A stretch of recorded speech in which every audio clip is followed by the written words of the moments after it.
If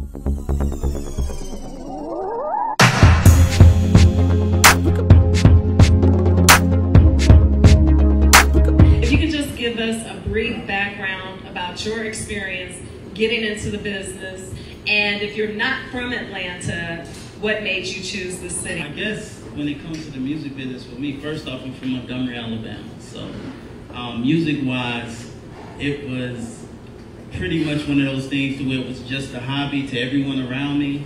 And I knew what I wanted to do, but it was like, everyone was like, man, you're chasing a dream. I don't even know, you know, it's cool, but what's your backup plan?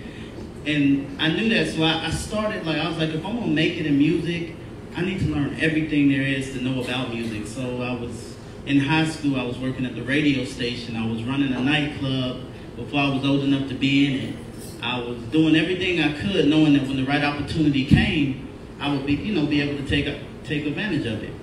Of course, the reason why I moved to Atlanta, of course, because it was the Mecca. I mean, you had the stories of Criss Cross getting signed in the mall, and, you know, everybody's here, and I'm in Alabama, so, you know, Atlanta's like New York to us. You know, it's like, oh, so I need to be. I don't know nobody here, but I got to get here, because I have a better shot here than there. And, you know, I broke away, came to Atlanta, ended up getting a job for a while, and wasn't enough to pay the bills. And then years passed, and I ended up doing some ghost production and all these other things, and ended up back home in Montgomery opening up a studio.